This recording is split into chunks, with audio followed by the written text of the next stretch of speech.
10 August SSC ফলাফল বের হওয়ার পর একটা ভিডিও খুবই পরিমাণ ভাইরাল হয়েছে। মেয়ের রেজাল্ট যে খুশি হয়ে বাবা তার মেয়েকে জড়িয়ে ধরেছে, যেটা দৃষ্টিকটু দেখিয়েছে এবং মেয়ের ঠোঁটে এবং গালে চুমু লাগিয়েছে এবং মেয়েও সেই সেম কাজটাই করেছে। এখন অনেকেই প্রশ্ন করে বলছেন, হুজুর এটা ইসলামিক দৃষ্টিকোণ থেকে কতটুকু জায়েজ? আমি প্রথম কথা বলবো, ইসলামী দৃষ্টিকোণ থেকে এটা সম্পূর্ণ না জায়েজ। ইসলাম জানিয়ে দিয়েছেন যে ছেলে অথবা মেয়ে যখন 8 বছরে পদার্পণ করবে তখন তাদের বিছানাটাই আলাদা করে, এবং নবীজি সাল্লাল্লাহু আলাইহি সাল্লাম হযরত আয়েশাকে এবং আবু বকর সিদ্দিক একটা নির্জন জায়গায় তিনি দেখলেন। নবীজি তাকে বললেন, আবু বকর, যদিও তুমি সিদ্দিক আকবর, তারপরেও শয়তান তোমাদের মধ্যে, পুরুষ এবং একজন মহিলার মধ্যে শয়তান অবস্থান করে, শয়তান অবশ্যই তাদের ধোঁকার মধ্যে ফেলতে পারে। তো এখান থেকে আল্লাহর নবী কি বুঝালেন? এখান থেকে আল্লাহর নবী তাদেরকে বুঝালেন অবশ্যই নির্জন কোনো জায়গায় বাবা এবং মেয়ে এবং মা এবং ছেলে না থাকাটাই শ্রেয়, কারণ সেখানে শয়তান অবস্থান করতে পারে।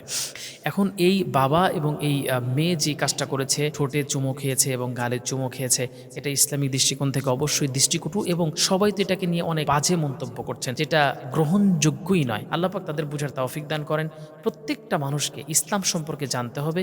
ইসলাম সম্পর্কে না জানলে এই ধরনের ঘটনা ঘটবেই বাংলাদেশে। আল্লাহ পাক বুঝার তৌফিক দান করেন সবাইকে এবং দিন মেনে চলার তৌফিক দান করেন। আমরা এইরকম দৃষ্টিকটু বিষয়গুলো আর দেখতে চাই না।